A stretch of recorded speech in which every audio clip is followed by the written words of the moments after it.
মঞ্জুরের কাছে, তাই না? Very good. আচ্ছা কৃষ্ণা বলে আমি কেন বলো পারো তো আমার কিছু সময় মেয়েরা মেয়েদের বয়স যদি এখন না শুনতে গেছি সবাই আছে তো ভালোবাসি তোমার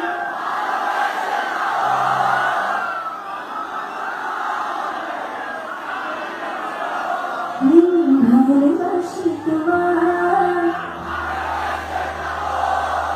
জলে